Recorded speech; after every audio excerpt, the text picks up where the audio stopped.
Jaylin Noel was a player that was selected in the 3rd round of the 2025 NFL Draft, was a rookie last year, and it felt like the Texans really underutilized him, to give priority to Christian Kirk, who was hurt for most of the year, using Jaylin Noel as a return man, as a punt returner, kick returner, kind of a special teams specialist, in those fields, but not really as a receiver.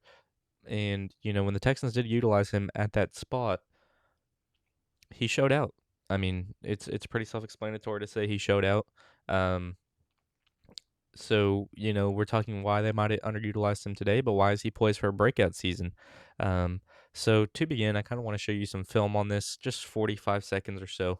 And this is Jaylin Noel against the Seahawks. You can see Stroud just put this on a dime, and Noel be able to bring it in. He has really good hands. He's got the explosive speed that the Texans just don't have.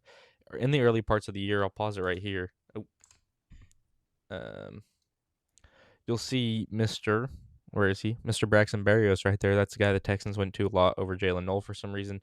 They're both here on the same play. Jaylin Noel's the one that does make the play. Um, but I mean, this game against the Seahawks really showed you what he's all about. He's able to secure catches. He's able to reel the ball in. This is when he beats the 49ers deep. I mean, he's got some explosive speed. And it felt like the Texans didn't really unlock the deep ball last year, so I think that's something we should really look out for. This one is Jaylin Noel beating the Chargers deep. So you can see when he's utilized, we're utilizing him um, going deep down the field. That it was his second touchdown of the year. Scored one against the Ravens as well. Only hit 300 yards last year. If we go to the next slide, it will show you that, and we can see his game logs. So round 3, pick 79, we obviously knew that. Came from Iowa State, same school as Jaden Higgins.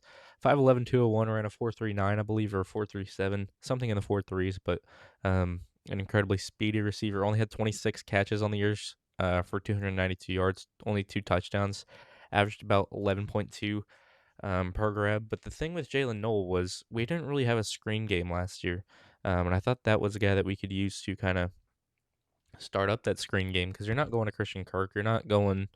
I mean, Justin Watson wasn't healthy, but he's technically competing at the slot position right now. You did bring in Lewis Bond, who's going to be able to catch over the intermediate parts of the field, but I think that is as a backup to Jaylin Noel. But you look at the game logs, wasn't really targeted, through the first 4 weeks of the season, and we went 1-4. Then we started utilizing him in week 5. He scored his first touchdown against the Ravens, where CJ Stroud had a great performance against the beat up Ravens team. Um, 2 receptions, 13 yards, and a touchdown. Not too much, but able to find the end zone. And it was a play designed for him. That's why I put it under the utilized category, that 3-game stretch, just because they did find a way to get him the ball and get him into the end zone. Then against Seattle, we showed you some of that film. It's some of the best film from a receiver all year, besides obviously Nico Collins. I think Jaden Higgins had some games in there that I really liked. Um, was it what game was it? The Bills at home, I think, was my favorite Jaden Higgins game. Obviously, the Chargers, he had a good game just because he made that deep catch. Um, Titans had good games against them. But, I mean, Jaylin Noel excelled against the 49ers as well, catching a ball 44 yards down the field, which I think was CJ's best throw of the year. If not, it was to Xavier Hutchinson in that same exact game, or to Jaylin Noel against the Seahawks. So you can see a consistent trend. Jaylin Noel's going to make plays for CJ Stroud. CJ Stroud's going to make plays for Jaylin Noel, but he was just, you know, insanely underutilized last year. Um, 3 catches against the Chargers there, 1 for 43 yards, and had 54 on the day there for a second touchdown. So you can see most of his yardage came against Seattle, San Francisco. That's 140 there, and then against the Chargers, it's 194, and he had 292 throughout the entire course of the season. If you want to put the Jags in there as well, um, that would be 229. So, 5 games out of a 17 game season, he's only 70 yards short of his total. I mean, you can just see that he was completely underutilized last year, and I do hope the Texans do find ways to give him the ball this upcoming year, and it seems like they have started to. There's been reports about Jaylin Noel. He's been in interviews talking about his role with the team. It seems like he's going to grow into more of a receiver capacity, which is why I think he's poised for a breakout season because when he was getting targeted, he was able to produce. Um, and I mean, you can see that there against the 49ers and the Seahawks, which I keep referring to. But there are 2 key facets why I think he could have a breakout season, and I think it's due to the people on the roster and the personnel that we do currently have. I mean, Christian Kirk packed his bags and he's headed over to the 49ers, and then you obviously have Lewis Bond, who was drafted, who I think is just going to be a backup option. Then, Tank Dell, we don't know what the status of Tank Dell is, but there's a report on Tank Dell that I will talk about sometime soon. Um, Nico and Higgins are obviously your 1 and 2, and those are going to be your X and Z's. I typically call an outside receiver X and Y. I don't know why. But Noel's going to be on the inside for you. He's going to be doing the dirty work over the middle parts of the field. I think he's going to be poised for a pretty big year.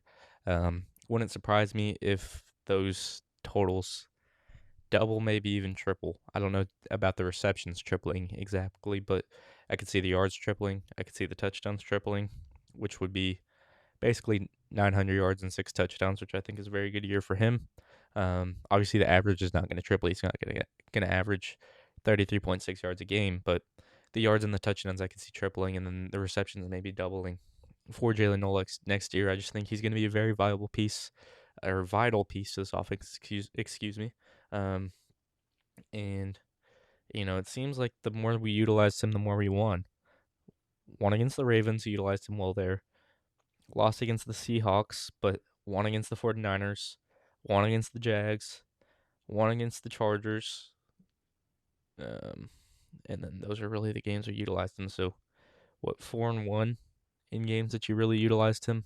And I think that says something just because it opened up the offense. It allowed Stroud to have really good games against the 49ers, the Ravens. The Seahawks was meh, but incredible defense there. It allowed Davis Mills to have a good game against the Jags. Stroud had a very good first quarter against the Chargers, and that was thanks to the deep ball being there. And then they kind of closed in. But, just a really good player, Jaylin Noel. I'm excited to see how the Texans use him. And we'll talk about those two things that I was touching on, not even just Christian Kirk, but Tank Dell and Lewis Bond. According to Aaron Wilson, Tank Dell is not going to be a starter next season. He's going to play a complementary role, whether that's wide receiver 4, wide receiver 5. It's going to be him and Hutch rotating for Collins and Higgins. Dell's not even going to be considered a slot receiver. It's currently Justin Watson as the backup slot. But he's a guy that Aaron Wilson said he believes would be a surprise to make the roster. But obviously a cut candidate, which would mean Lewis Bond, who I think is going to make the team. The team seems to really love Lewis Bond. Is a 6th-round draft pick, and he's going to be your backup slot. You're not drafting someone in the 6th round to come in and start over someone who showed you promise in his rookie year. That's just the truth. That's just the way the NFL works. Maybe Lewis Bond's a great player, but to the neutral, I think Jaylin Noel's shown enough to deserve that starting spot in terms of his competition from last season. Outperformed Christian Kirk, in my opinion. Obviously didn't outperform Higgins or Collins, but he was the 3rd best receiver on the team last year. And I'd give it to Xavier Hutchinson as the 4th over Christian Kirk, and Christian Kirk packed his bags. Tank Dell's the one coming back. He's playing a complimentary role. He's not going to start next year. It's going to be healthy for training camp, hopefully, but, I wouldn't bank him being the Tank Dell of old right away. It's going to take a year, maybe 2 years, maybe not even going to be the same the rest of his career. Towards MCL, ACL, LCL, damaged the middle of his knee completely. Like everything was torn, all the ligaments, all that stuff torn. His kneecap, I'm pretty sure, was fractured. So just a gruesome injury, and it's a blessing to see him still play football. But he's not going to be our 3rd receiver the way that Texans fans think he might be. I know went to U of H, loved him his rookie year, but he's not going to be the player that we expect him to be. I hope he is, and I hope he can prove me wrong. I hope he can take my words and flip them, and he becomes an even better player. But it's just when you have that happen to your leg, it's not likely that you're going to bounce back in that fashion. And that's why Aaron Wilson said he's going to play a complimentary role so the team can ease him back in. So then maybe when he's back to his best, he's able to stay at his best rather than being rushed back, being thrown into the flame, and then, something else happening to his knee. So those are the reasons I think Jaylin Noel is poised to have a breakout year. I think the situation is just good for him. Nick Caley, CJ Stroud. Stroud having a really good offseason, taking time to himself to work on his craft, work on his game.